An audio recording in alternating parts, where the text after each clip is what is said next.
Science انسان کو حیران کرنے اور اپنی جانب متوجہ کرنے کا کوئی موقع ہاتھ سے جانے نہیں دیتا ہے، بلکہ اسلام کی جانب سے متعین کی گئی کئی حدود پر بھی وضاحت کچھ اس طرح دی، قرآن میں کیے گئے اشاروں کی تصدیق کر دی۔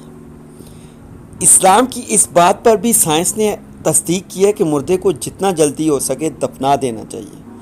اسلام اس حوالے سے نہ صرف واضح کرتا ہے کہ موت کے بعد انسان کا جسم خراب ہونا شروع ہو جاتا ہے، جو کہ دیگر لوگوں کے لیے نقصان دہ ہے، بلکہ خود مردے کے لیے بھی تکلیف دہ اور حرمت کے مترادف ہے۔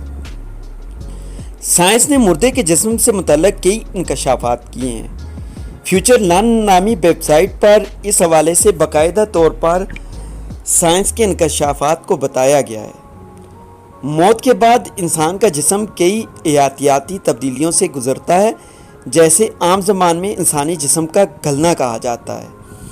اس حوالے سے دو عام تبدیلیاں رونما ہوتی ہیں۔ پہلی یہ کہ جسم میں حیاتیاتی افعال کا خاتمہ ہونا شروع ہو جاتا ہے، یعنی جسم اندرونی طور پر ختم ہونا شروع ہو جاتا ہے، جبکہ دوسری تبدیلی اہم یہ ہے کہ جسم میں جراثیم کی افزائش اور پھر پھیلاؤ شروع ہو جاتا ہے، یعنی انسان کا جسم جسے وہ بہت خوبصورت اور صاف سمجھتا ہے، مرنے کے بعد ایسا ہو جاتا ہے کہ سب جلد از جلد اسے مٹی کے سپرد کرنے پر زور دیتے ہیں۔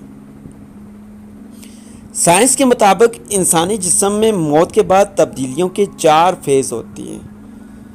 اس فیز کو ہائپوسٹیسس کہتے ہیں۔ اس فیز میں جو عام تبدیلی رونما ہوتی ہے وہ یہ ہے کہ موت کے 1 گھنٹے سے لے کر چند گھنٹوں تک انسانی جسم میں موجود خون کی نالیاں خراب ہونا شروع ہو جاتی ہیں۔ یہ نالیاں پورے جسم میں خون کی روانی کے لیے اہم کردار ادا کر رہی ہوتی ہیں۔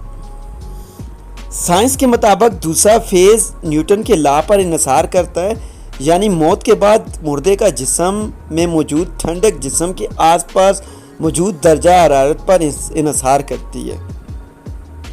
یہ فیز انتہائی اہم ہوتا ہے کیونکہ اگر سازگار درجہ حرارت میسر ہو جائے تو انسانی جسم کو کئی گھنٹوں کے لیے فریز کیا جا سکتا ہے، جیسے کہ عام طور پر سرد خانے کی شکل میں یہ جگہ موجود ہے۔ اس فیز کو ایلگر مورٹس کہتے ہیں۔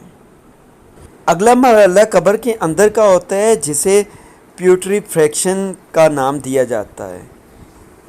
پیوٹریفیکشن کے مرحلے میں مردے کے جسم میں 2 سے 3 ہفتوں کے اندر ہی انسانی ٹیشوز میں جراثیم کی افزائش ہو جاتی ہے، جبکہ علامتی طور پر مردے کی کمر کی جلد کا رنگ تبدیل ہونا شروع ہو جاتا ہے، جلد کی سطحی رگیں نظر آنا شروع ہو جاتی ہے، خطرناک گیسوں کی افزائش ہوتی ہے جس سے پیٹ پھولتا جاتا ہے، جبکہ ایک اور علامت یہ بھی ہے کہ جسم کے مختلف سوراخوں سے خون نکلنا شروع ہو جاتا ہے۔ جی دوستو، آج کی ویڈیو کیسی لگی؟